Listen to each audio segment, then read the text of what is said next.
What's going on, guys? It's Kyle with DTOM Knives and Gear, and today I am back from Blade Show 2021 and just kind of wanted to go over my experiences, the acquisitions that I had, and the experience overall from Blade Show 2021. It was my first year, guys. First year going to Blade Show, and it was an absolutely amazing experience. And really what made it amazing is because I got to go with my good friend Lefty EDC. Kevin and I met up down there and we stayed in the same hotel and experienced this whole thing together. And it would not have been near as memorable if it hadn't have been for him.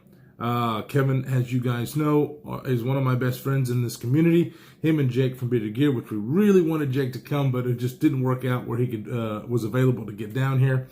But it was amazing. We met, and basically right off the bat, it was like I was spending the weekend with a brother. It was amazing. Kevin, I love you, man, and I really had a wonderful, wonderful time. So we didn't know what to expect our first year, right? We didn't know really how things worked or whatever. We didn't buy the early bird passes.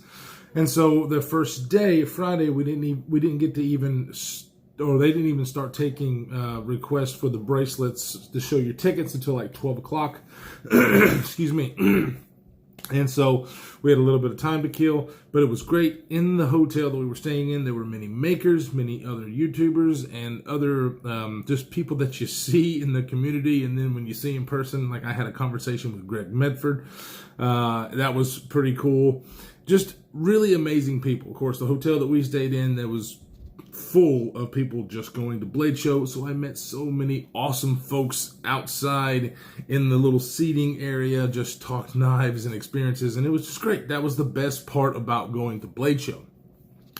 The makers like Greg Medford, that was really cool. You know, meeting Leon Ma, Brian Brown, just these people that I get to see on video and see their products, experience some of their products, but to get to meet them in person and have a one-to-one conversation was absolutely amazing.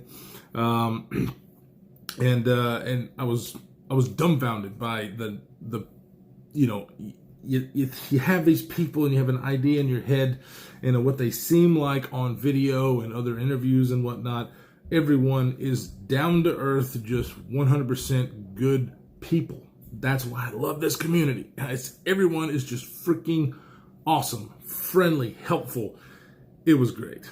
So yeah, that first day, me and Kevin pounded it out. We went and just tried to see everything. If you've seen our first video and then on the edge, you kind of hear the story again. But, you know, it was very, very long, a lot of walking. We were exhausted, but we didn't get to see everything. We thought we went all the way around. So the second day was actually a lot more relaxed and a little bit more fun for us because we just kind of picked and choose where we were going to go, saw some stuff that we didn't see the first day, and it was great. There was a couple of knives that, I mean, I only picked up a few, which we'll talk about here in a second, but there were some knives that I would like to have picked up, but they were like prototypes and whatnot, knives coming out, you know, further along in the year. One from Heretic Knives, and it's just a lot of stuff like that. And okay, so one thing before we get to the knives that I want to talk about is a maker that had some prototypes there, but you couldn't buy, but he went above and beyond to kind of get his name out there and talk to people about what he's trying to do. And I was really, really impressed, and so was Kevin Lefty EDC. And surprise, surprise, they were actually slip joints. I am not a slip joint guy, neither is Kevin. But Benjamin, let me see if I can pronounce his name, Belkin, I think I'm saying that right. Benjamin Belkin behind Jack Wolf Knives was just an absolute pleasure to meet and handle some of the prototypes that he has gotten, which are being made by Riot. And he's got quite a few models. I'm going to have his website linked down below because the guy is going to be successful. Even as a person who doesn't really buy slip joints, I wanted to buy his knives. His story is great. The way he's branding these things is great. Let's see here. This is his logo. This was his sticker for Blade Show with Jack Wolf knives.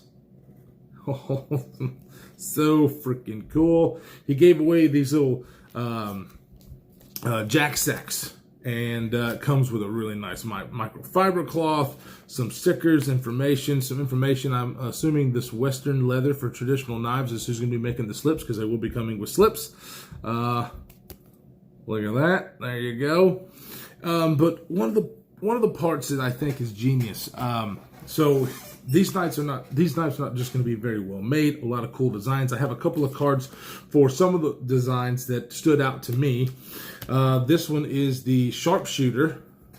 You get these little cards, and this card tells you a little bit about the knife, and actually has the imagery, the graphics that will be on the packaging and associated with every knife. The person that did the artwork has done work with Marvel, which I think is awesome. So these knives are going to be coming in like a tube, kind of like GEC knives, but it's going to be a tube, a screw on. We'll have a 12 by 12 microfiber cloth, and artwork and stickers, all in association with that particular knife. So this is the sharpshooter jack, and then the little bro. And he's got quite a few different models, guys, and all of them has their own little artwork, and it's all branded the same. I think it's genius. You've got going to be collectible artwork, because everything's going to be different. And then, of course, with this particular artwork being made by somebody who's done stuff for Marvel, I think that's just going to appeal to a lot of people, like Chris from Grady's Gear. He is so excited, which he's more of a traditional style knife guy than me and Lefty are, so he's super stoked, and I really am impressed with him. So Benjamin, you're doing a fantastic job, so keep it up, brother, and I can't wait till Q4, which I believe is when these will start hitting the market.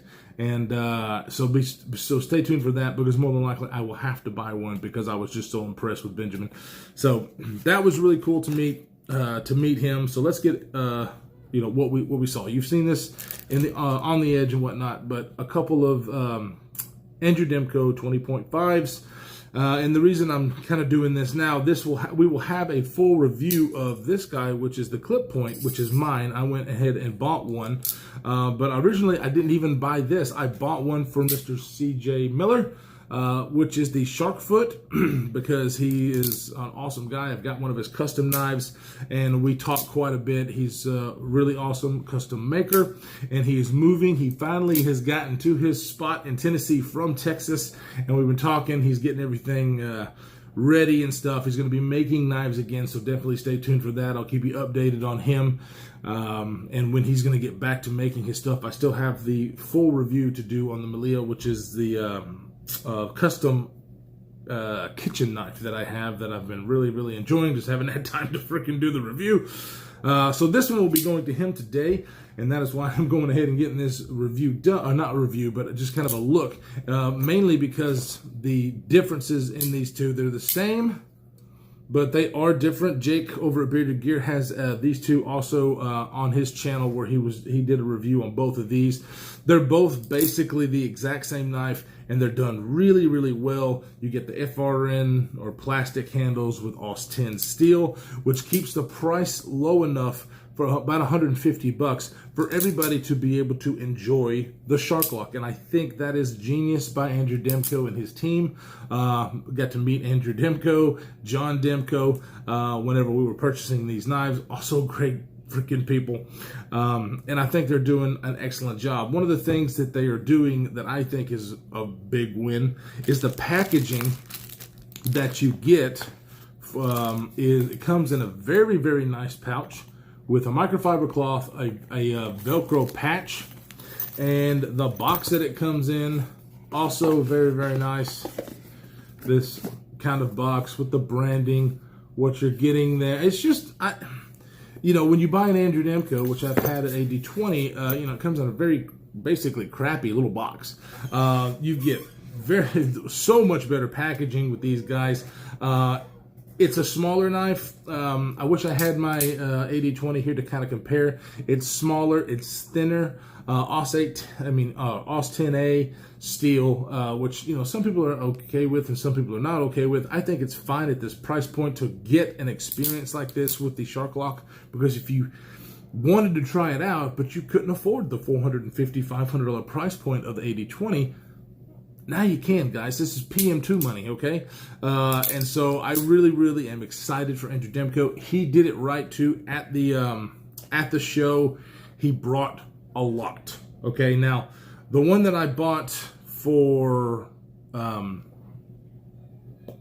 CJ is a numbered 67 out of 100 for Blade Show. So his knife is actually serialized 67 out of 100 for this run that was made for Blade Show. I think that's pretty cool. When I went back to get mine, Kevin actually got the last one that was available that was numbered for Blade Show. So mine is not, but I don't really care. I really, really enjoyed this knife. I enjoyed the 8020.